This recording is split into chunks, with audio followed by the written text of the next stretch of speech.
Chapter 1. My girlfriend sent me a text saying she wanted to get married and that I should propose at the company's annual party. I thought she was finally ready to marry me. Overjoyed, I held a bouquet of flowers and a diamond ring, ready to declare my love in front of the entire company. But then her scheming male assistant Simon suddenly rushed out and kicked me to the ground. "You shameless fool, just because you landed a 9-figure deal, you think you have the right to hit on my woman? Who do you think you are?" My girlfriend Victoria, who had always been a stickler for the rules, didn't defend me. Instead, citing my offense against her, she handed my project over to her assistant. For a moment, everyone looked at me with pity, expecting a dramatic protest. But I didn't cause a scene. I simply tossed my employee ID to Simon. "Ah, so you're the CEO's better half. My mistake. Consider the director position my wedding gift to you both." She still had no idea that the 9-figure project was one my father had practically forced on me. Now that I, the project lead, had resigned, not only would the deal fall through, but she would also face a massive debt for breach of contract due to the last-minute change in leadership. My colleagues heard this and rushed to talk some sense into me. "Old Lenny, don't be a fool. You knew Ms. Vance had a boyfriend, yet you still proposed. This is on you. Ms. Vance only took one project from you. She didn't even fire you. That's already merciful." Hearing this, it all clicked. I turned to look at my girlfriend, Victoria Vance. "So this was your real goal, wasn't it?" Victoria and I had been in a secret relationship for 7 years. Every time I brought up marriage, she would get evasive and brush it off. I'd been surprised to get her text yesterday. Normally at the office, she went to great lengths to avoid showing any connection to me. Forget favoritism, I was lucky if she didn't single me out for criticism. So why would she suddenly ask me to propose at the annual party? Now looking at her assistant Simon Shaw standing beside her, a smug, triumphant look on his face, I understood everything. The proposal was a sham. She just wanted an excuse to make it look like I'd messed up, so she could justifiably hand the project over to Simon and boost his career. I had to hand it to her.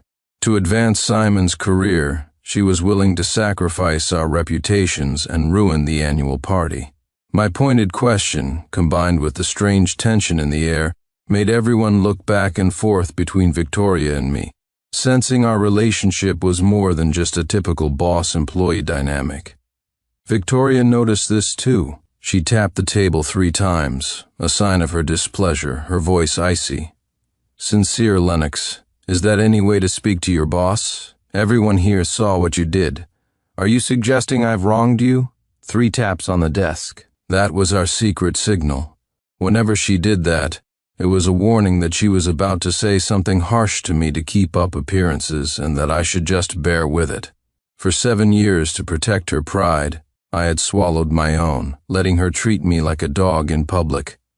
If I hadn't just witnessed her blatant favoritism towards Simon, I might have endured it again. But why should I always be the one to suffer in silence while Simon could do whatever he wanted? All the pent-up emotions from the past years erupted in that moment. Just as I was about to slam the table and walk out, Simon suddenly produced a 1-carat diamond ring, knelt on one knee, and proposed to Victoria. "Vicky, I used all my savings to buy this ring for you. Even though it means I'll be eating instant noodles for a long time, I couldn't be happier. I just want to give you the best, because you deserve the best. Vicky, I love you. Will you marry me?" I could tell at a glance that it was a lab-grown diamond, worth about $300. If he'd caught a sale, maybe 50% less. Simon couldn't even bring himself to buy a slightly larger fake diamond. Yet Victoria's eyes welled up with emotion. She smiled and nodded, tears of joy glistening in her eyes. She even seemed to think Simon had overspent, and immediately transferred him $15,000 as compensation. Our colleagues shrieked with envy, cheering for their love story. I was the only one who couldn't smile. Victoria had always said that office romances were forbidden, especially between a boss and a subordinate. So every time I wanted to go public, she would shut me down, saying, "A boss has to lead by example." I had sacrificed my own happiness for her career and her ideals for 7 years. But now, just so she wouldn't embarrass Simon, she had publicly accepted his proposal. Watching them embrace, it finally dawned on me. All her reasons had been excuses. She just didn't love me. If you truly love someone, wouldn't you want them to propose to you in public, to give you that moment of happiness? I quietly put the 20-carat diamond ring back in my pocket. Simon saw it and sneered. I don't even know what to say to you. You have the money to buy a few $100s worth of flowers, but you can't be bothered to buy a decent ring. Even a cheap silver ring would be better than that dollar store piece of junk you're holding. Wearing Simon's ring, Victoria looked at me, her eyes filled with disappointment. She seemed to be saying, after 7 years together, how could you be so careless with me? Even my colleagues were speechless at my actions, trying to reason with me in earnest tones. Old Lenny, even if you can't afford a diamond ring, you could at least get a simple gold or silver one. How could you bring out something so cheap? Cheap? I just smiled, saying nothing. They couldn't see that the ring in my hand was a flawless, natural diamond of the highest quality. The 20-carat stone alone was worth over $100 million, and it was the kind of thing money couldn't always buy. I had gone to great lengths to acquire it at auction because I loved her so much and wanted to give her the absolute best. But now I didn't want to give it to her anymore. Ignoring Simon's mockery, I pulled out a resignation form, quickly filled it out, and turned to leave. Victoria had never seen me like this before. She immediately ran after me, and once we were alone, she explained with forced patience. All right, I know you were wrong today. I gave the project to Simon, but you'll still get your commission, so there's no real loss for you. I'll hold on to your resignation letter. I'll even give you a few days off to relax and have some fun. She looked at me, waiting for me to nod in agreement. But before I could reply, a call from Simon pulled her away. Watching her walk away, I took out my phone and called my dad. Kill the project. I've quit. Chapter 2. On the other end of the line, my dad's voice was ecstatic. Good, it's about time you came to your senses, giving up the life of a young master to go suffer with some woman. I listened to him ramble on for a bit before hanging up, a bitter smile on my face as I hailed a cab home. Growing up, because of my family's wealth, everyone who got close to me had an agenda. I hated that kind of phoniness, which is why I left home and went to college out of state. That's where I met Victoria. She started dating me without knowing anything about my background. I was always worried that revealing my identity would ruin our relationship, so I kept it a secret. When the company we founded started to take off, I was about to tell her the truth and propose. But she approached me first. She told me she was a very strong-willed woman and couldn't accept a partner who earned more than her. I was faced with two choices. The first was to break up, but we could remain friends. The second was to transfer my shares and authority to her, step down as a partner, and take a demotion to director. For love, I chose the latter. After that, Victoria's attitude towards me improved, and I became even more hesitant to reveal my true identity. Blinded by love, I never thought much of it back then. It was only now, stepping back and looking at the whole picture, that I realized her claim of being strong-willed might have been a lie. She just knew I was easy to manipulate, so she found an excuse to swindle me out of my assets. Once I realized she didn't love me, all of her strange behavior suddenly made perfect sense. When I got home, I was about to start packing my things when it hit me this was my house.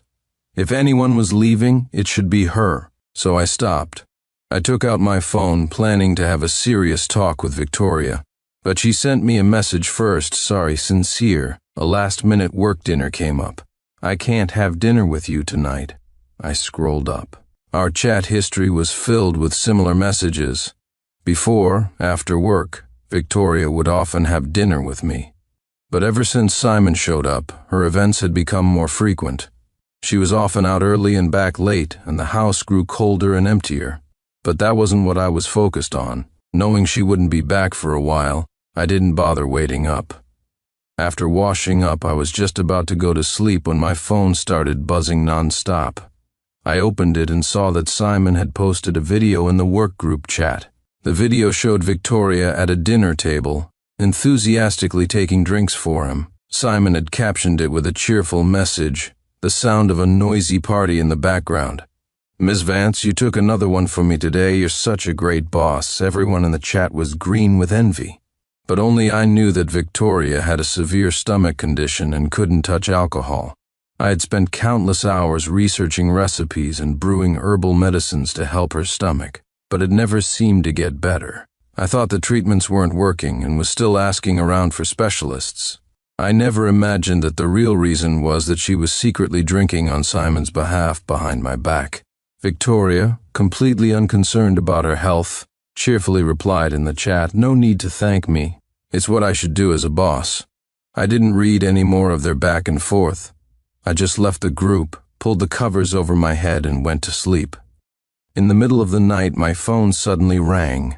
I groggily answered it, only to hear Simon's voice on the other end. "Hey, Sincere. Vicky's had too much to drink. You need to come pick her up." I was instantly wide awake, but I had no intention of going, and even less of replying.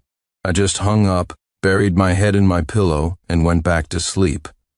I don't know how much time passed before my bedroom door was suddenly kicked open. The covers were ripped off me, and a blast of cold air shocked me awake again. I looked up and met Victoria's furious eyes. "Sincere Lennox, I was drunk. Why didn't you come get me? Is it because you never loved me at all?"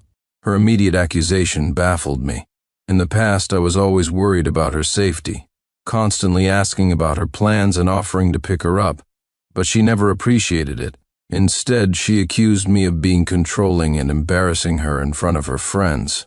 Now that I was giving her the freedom she wanted, she was accusing me of not loving her. It was ridiculous. I ignored her and reached for the blanket to go back to sleep, but Victoria snapped, snatching the blanket away and throwing it on the floor. "Sincere Lennox, are you done with your tantrum? You deliberately proposed at the annual party to embarrass me, and I didn't even say anything. What gives you the right to act like this?" I whipped my head around to face her. "Victoria, wasn't it you who sent me the message telling me to propose at the party? Why are you playing dumb now?" Victoria froze, her head turning towards Simon. I followed her gaze and saw Simon's face, deathly pale. Chapter 3. Seeing his reaction, we both understood at once. Simon was the one who sent that message. Remembering the humiliation I'd endured that day, I snorted. "Quite the little drama you directed. You're such a drama queen. It's a waste you're not in Hollywood." Simon bit his lip, looking aggrieved as if he were the real victim.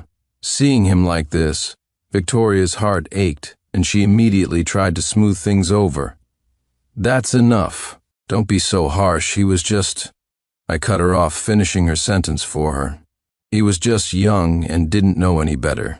He did it for my own good. He's just a little headstrong. He didn't mean any harm. Anything else you'd like to add?" My flawless recitation of her usual lines left Victoria's face looking grim. I wasn't surprised I could say it so smoothly. Every time Simon caused trouble, Victoria would find all sorts of excuses to defend him. She enabled his mistakes time and again, endlessly forgiving him while forcing me to be the one who compromised. I was done with that life. "Victoria, let's break up," I said, my tone serious. Her eyes widened in disbelief. "Are you really going to break up over something so small?" Beside her, Simon started playing the victim again. "Sincere, it was just a joke. If you can't take one, I'll apologize, okay? But don't take it out on Vicky. She really loves you." Victoria, who had been about to argue with me, fell silent and looked at Simon with pity. "Why should you apologize? Don't demean yourself. If he wants to break up, then fine, I was already numb to it. All the rules and standards she applied to me never existed when it came to Simon. It was only after seeing what she was like when she truly loved someone that I realized she had never loved me at all. In fact, she didn't even show me the same empathy she would a stranger." Before I could say another word, Victoria looked at me with disappointment. "It's good that you brought it up yourself. I've been wanting to say this for a long time. Our statuses are different now. You stopped being worthy of me a long time ago. I only tolerated you because of what you did for me in the past. But now you're taking my kindness for granted, and I'm not going to put myself through this anymore. Get out of my house." Now Victoria grew more agitated as she spoke, trying to throw me out. I laughed coldly, not about to indulge her. This is my house. You're the one who needs to get out. Victoria stared at me, shocked, unable to believe such heartless words were coming from my mouth. Simon's face changed as well, and he immediately started scolding me. Sincere, I know it's not my place, but I can't stop myself from calling you out. You wasted 7 years of Vicky's youth, turned her into an old maid, and now you're just going to kick her to the curb? You have no conscience. You're a good-for-nothing. They knew the truth better than anyone. But after Simon's speech, Victoria actually started to look wronged, forgetting that she was the one who had always refused to get married. She looked at me stubbornly, and through gritted teeth she said, "Fine, I'll move if I walk out this door today. There's no turning back for us." I watched her, her hands behind her back, making no move to leave. I knew she was waiting for me to apologize and beg her to stay, but I ignored her little games and started carrying her things outside myself. Victoria's eyes turned red with rage. She grabbed the matching porcelain dolls we had made together, our love token, and smashed them on the floor. "I don't want any of this junk," the couple figurines shattered into pieces. I nodded and threw our framed photo directly into the trash can. "You're right. Let's throw it all out." My action thoroughly enraged her. She pointed at me, her finger trembling with fury. "Sincere Lennox, you just wait. Not only am I going to fire you, but I'm going to blacklist you in the industry. And don't even think about getting a single cent from that project's commission." She had no idea that I didn't care about any of that. After I kicked them out, the world was finally quiet. A moment later, I received a notification on my phone. My resignation had been processed. Not only that, but Victoria was true to her word about blacklisting me. She spread rumors throughout our industry that I was preying on a female boss, and she maliciously edited a clip of my proposal at the annual party and posted it online. My private contact information was leaked. Soon my phone was blowing up. Chapter 4. Delusional Average. Joe. Just because he's good at his job, he thinks he can go after a gorgeous CEO? He should take a good look in the mirror, seriously forcing a marriage proposal at the annual party. Does a loser like him even deserve to try? The clothes on his back probably aren't worth more than $200. He's not even worthy of shining the CEO's shoes, yet he had the nerve to propose with a fake diamond. A tidal wave of insults washed over me. Some colleagues tried to defend me online, saying I wasn't usually like that, but their voices were quickly drowned out by the chorus of hate. I didn't argue online. Instead, the next day, I arrived at the company with my legal team. When Victoria saw me, she assumed I was there to admit I was wrong and sneered. "Weren't you all high and mighty yesterday, here to beg for forgiveness today?" Simon, fiddling with the director's ID badge, looked at me smugly. "I'll admit, your business skills are impressive. If you're willing to get on your knees and apologize to me, I'll let you stay on my team as a junior member. A chance to start over." Victoria smirked contemptuously. "You think he's worthy? The company needs someone to clean the toilets. If you need a job, you can beg me, and I might just grant it to you." They both burst into laughter. I remained silent, but the lawyer standing behind me stepped forward and warned them to watch their language. Victoria merely glanced at my legal team before doubling over with laughter. "Sincere Lennox, if you want your share of the project money, just say so. Did you really have to hire so many actors? You think putting some street punk in a suit and dyeing his hair black makes him a lawyer?" I smiled. "You think that project is still happening?" Victoria froze. "What do you mean?" I pulled out the contract and slapped it on the table. "Let me reintroduce myself. I'm Sincere Lennox, heir to the Lennox Group. Due to your unauthorized change of the project lead, we are officially terminating the contract." Simon snatched the contract, and without even looking at it, tore it to shreds. He contemptuously threw the pieces in my face. "There are a million people with the last name Lennox. Stop pretending you're the client and get lost." Victoria looked at my inexpensive clothes with an expression of pure disdain. "Cut the act. I could claim I'm the daughter of the world's richest man. Anyone can talk big. I suggest you focus on your work and stop wasting your time on these ridiculous schemes." Even the colleagues who had usually been on my side were now shaking their heads, thinking my stunt of pretending to be a rich heir was childish. Just as Victoria was about to have me thrown out, the receptionist rushed in, frantic. "Miss Vance, it's bad. The Lennox Group has just made an official public announcement. They're terminating our contract and demanding a tenfold penalty for the breach. They're also pursuing legal action for defamation against the Lennox heir, Sincere Lennox. The press has surrounded the building downstairs." Chapter 5. Victoria stared at me in disbelief. Thinking back on our 7 years together, she let out a derisive laugh, her eyes darting between me and the receptionist. "Sincere Lennox, you've really outdone yourself. You even managed to bribe the receptionist. I just don't get it. What do you possibly gain from staging this whole charade?" The receptionist froze, then frantically tried to explain. "Miss Vance, it's not like that." She wanted to say more, but Victoria cut her off. "That's enough. I treated you so well, and this is how you repay me? You're a traitor. Pack your things and get out. We don't keep ungrateful wretches in this company." Simon, never one to miss an opportunity, jumped in to insult me. "Sincere Lennox, just look at yourself. You reek of poverty. What gives you the nerve to pretend you're from a wealthy family?" The other colleagues were silent, but plenty of sycophants joined Simon in kicking me while I was down. Exactly, he was too cheap to even buy a decent ring for a proposal, and now he's acting like some big shot. I ignored their taunts and turned to leave. The receptionist was now in tears. "Miss Vance, just open your phone and look, you'll see. Why would I lie about something like this?" Her words made everyone pause. They realized she had a point, and, one by one, they all pulled out their phones. While there were still plenty of hateful comments about me, the tide had turned. Several new headlines were trending. "Shocking. Man from failed proposal is none other than the Lennox Group's heir. Lennox Group terminates contract. Victoria Vance faces $1 billion penalty. Who is the woman who rejected the Lennox heir's proposal?" As the headlines popped up, everyone stood frozen in place. Even Simon couldn't help but swallow hard. "No way, Vicky. He's really a rich kid?" Victoria was also lost in a daze. In the 7 years they had been together, I had never once displayed any signs of wealth. My clothes and food were always ordinary. I never chased luxury goods.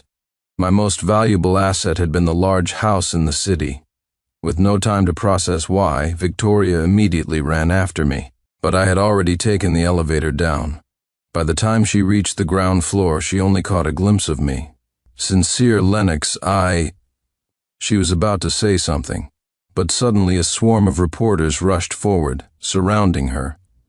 "Ms. Vance, were you aware of Sincere Lennox's identity as a wealthy heir? We've heard that the diamond ring Sincere Lennox used to propose is worth over $100 million and is practically priceless. Yet you chose another man's 1-carat ring. It must be true love." Hearing this, Victoria's heart felt like it was bleeding. At the time, everyone, including her, had assumed the ring was a fake. Now, the thought of it made her want to slap herself. She saw my back as I was escorted away by my lawyers. She wanted to chase after me, but was completely blocked by the wall of reporters.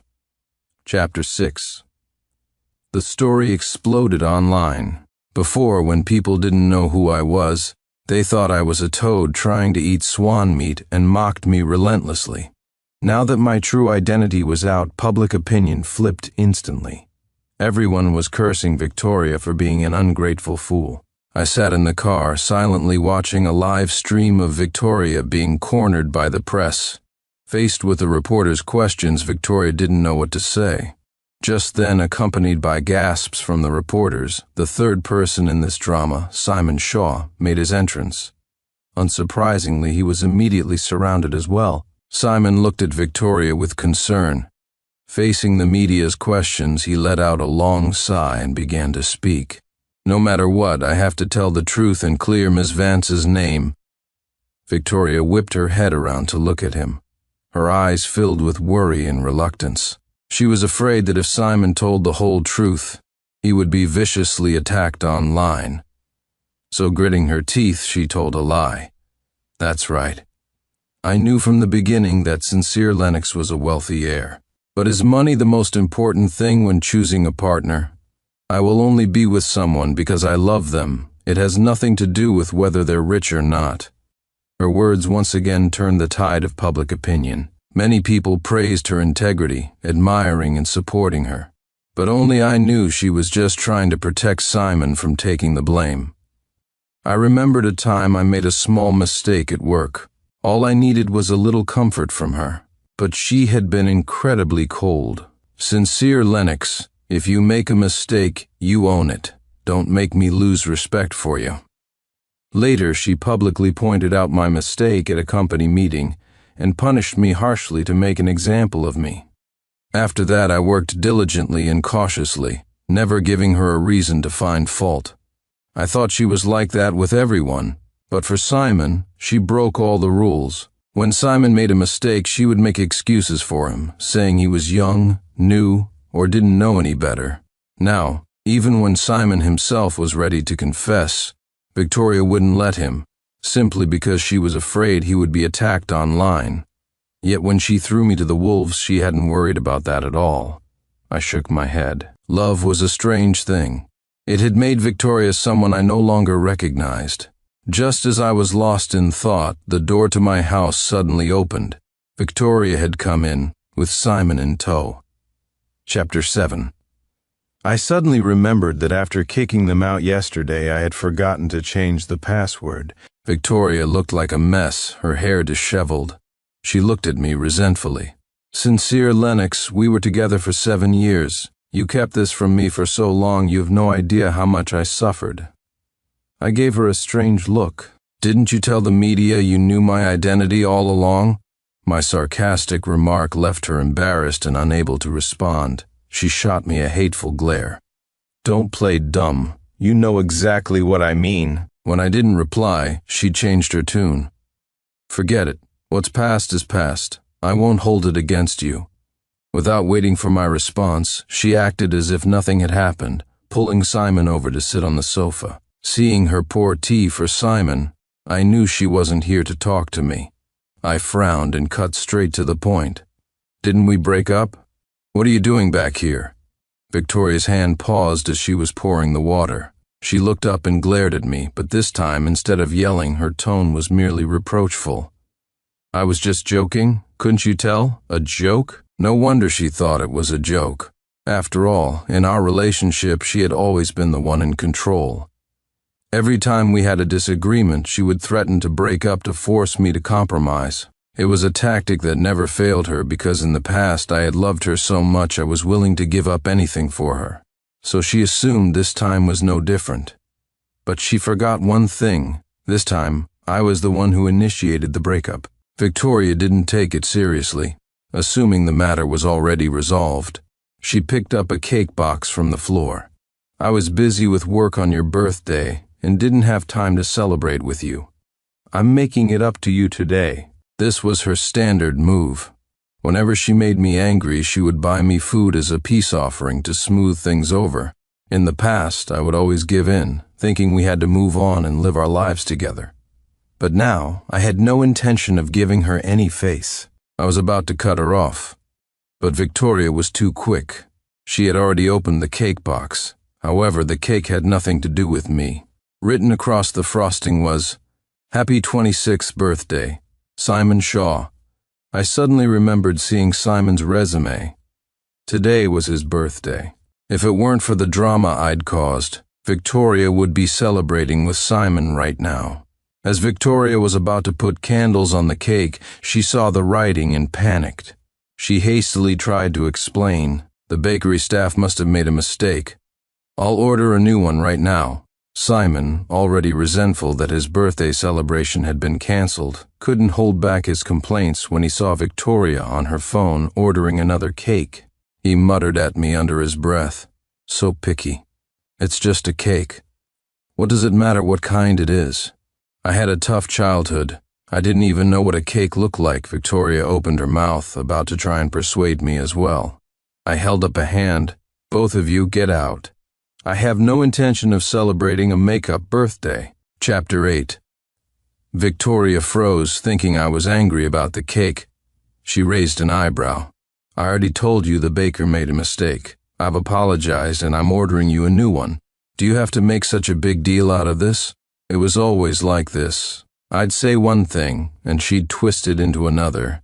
I didn't waste any more words on her. I simply carried their cake to the door and made a gesture for them to leave. Sincere Lennox, what are you doing? Can't we just talk this out? Victoria and Simon were still chattering away as I pushed them out and slammed the door, engaging the deadbolt. I could hear Victoria outside, still trying to open the door with the old password.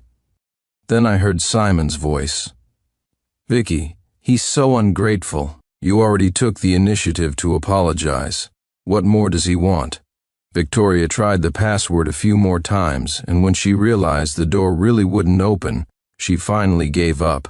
Don't worry, she said. He's just angry right now. He'll cool down in a bit. When Simon asked why she was so sure, Victoria laughed, sounding as if she knew me inside and out. If he had really given up, he would have gone back home by now. He wouldn't still be here. I listened as their voices faded into the distance. I had to smile. It seemed Victoria had misunderstood something.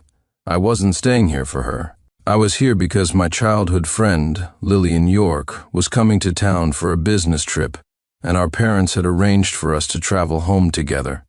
That evening, Lillian's flight landed, and I drove to the airport to pick her up. It had been a while since we'd seen each other, so I suggested we grab dinner at a nearby restaurant to catch up and talk about our future plans. Lillian had her own successful career. I, on the other hand, was in a much more pitiful state. I had no choice but to go back and inherit the family business. Hearing this, she shot me a playful glare. We were laughing and chatting over our meal, completely forgetting how much online attention I'd recently received. A passerby recognized me and posted a video of us online. More and more people started gathering nearby, but thankfully, no one disturbed us. That is, until Victoria, having tracked us down, found the restaurant. The moment she saw me laughing with Lillian, she was consumed by rage. She stormed over to our table. Sincere Lennox, how could you be out having dinner with another woman behind my back?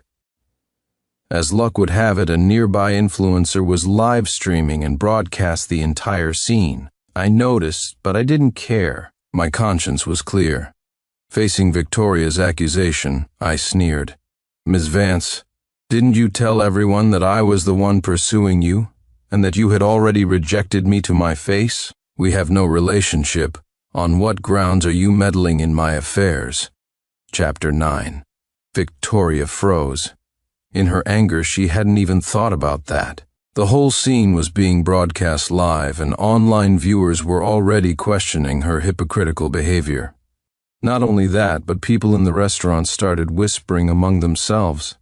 Didn't she say she wasn't interested in him? What gives her the right to act like his girlfriend now? Yeah, I heard she already accepted someone else's proposal.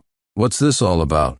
Don't tell me she's a two-timer, trying to have it both ways. Exactly 1 second she's saying she doesn't like Sincere Lennox, rich or poor, and the next she's trying to control who he eats dinner with. Lillian, thoroughly enjoying the show, decided to play along. She stood up, channeling the poise of a righteous wife from a TV drama, and addressed Victoria with elegant composure. You must be Miss Victoria Vance. It's a pleasure to meet you. I am Sincere Lennox's legally wedded wife. You may call me Mrs. Lennox. I don't care what he does when he's out playing around, but for you to cause a scene in front of me, his actual wife, don't you think that's a bit much? Hearing this, Victoria was completely stunned. Forgetting where she was, she looked at me in shock. Sincere Lennox, you were married this whole time and you hid it from me? You dated me for 7 years? You bastard, for 7 years you let me struggle alongside you even though your family was rich. Fine. But now you hid a whole marriage from me. Was anything about you ever real? Her series of questions made everything clear to the onlookers. Lillian looked at me with a grin. Sincere Lennox, I'd say I've helped you get your justice. When are you going to thank me? Hearing Lillian's words, Victoria finally realized she'd been played. She looked at the mocking expressions on the faces around her. Her anger boiled over. She pointed a trembling finger at me. Since when did you start playing these kinds of games? You won't rest until you've ruined me, will you? By now, as the truth spread, the online sentiment had completely turned against her. She was being universally condemned. When Victoria saw the comments, her eyes reddened, and she demanded I go online and explain. I ignored her. You reap what you sow. It was time for her to get a taste of what being targeted by an online mob felt like. Lillian and I finished our meal and were about to leave. Just as Victoria was about to follow us, the police arrived. Are you Miss Victoria Vance? You're a person of interest in an investigation concerning the spread of malicious rumors. Please come with us. Chapter 10. Victoria and Simon were both taken away by the police. After my childhood friend Lillian finished her work, we went home together. I took over the family business, and my days were consumed with work, so busy I barely had time to breathe. Under pressure, Victoria and Simon issued a public apology to the entire internet. Hello everyone, I am Victoria Vance. I am here to apologize for the rumors that have been circulating recently. Sincere Lennox and I were in a relationship for 7 years. The day of the proposal, it was Simon Shaw who took my phone and sent a message to Sincere telling him to propose in public. I was unaware of this, which is why I rejected him and took his project away. Afterwards, we spread inappropriate statements, misleading everyone into thinking he had ambushed me with a public proposal. We are deeply sorry for the negative impact this has had on everyone.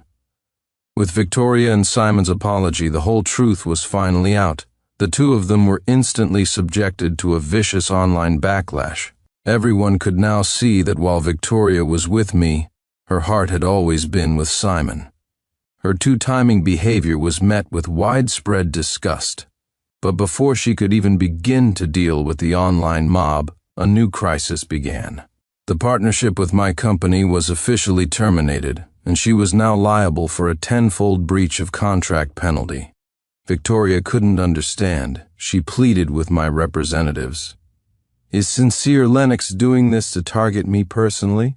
Please let me see him. I'll talk to him myself. I had no further contact with her. I handed the matter over to my legal team. The lead lawyer, the same one Victoria had mocked, pushed up his glasses and smiled. Miss Vance, if you would look at the facts, you'll see that your side violated the contract first by replacing the project lead. Our termination of the contract is perfectly legal and justified.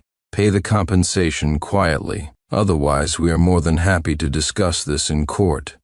Victoria didn't want to pay, but she couldn't fight the law. Her company was on the verge of collapse. Remembering the kindness of my former colleagues, I offered to acquire the company. When I stepped through the company doors again, my colleagues had hung up banners welcoming me back. A colleague who had tried to reason with me before clapped me on the shoulder. Old Lenny, you and Miss Vance kept your secret well. I worked with you for 7 years and never saw a thing, but we all knew you had a crush on her. It was true. Love is a passionate thing. How could others not notice it? Unless, of course, there was never any love from her to begin with. Another person looked at me with a sigh of admiration. Sincere, I didn't understand what you were doing back then, but now we all get it. If I proposed to my girlfriend and she misunderstood me like that, I'd be furious too. I exchanged a few pleasantries with them. Although I had bought the company, I didn't have much time to manage it. I was really just back to see some old friends. As I was being escorted out, surrounded by well-wishers, I saw Victoria. She had nothing left.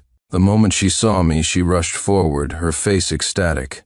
Sincere, I've cut all ties with Simon. Can we get back together, please? I raised a hand, and my bodyguards immediately stepped forward to block her. I looked at her with a cold smile. Victoria, didn't you say you don't like men who earn more than you? What changed? You suddenly like them now?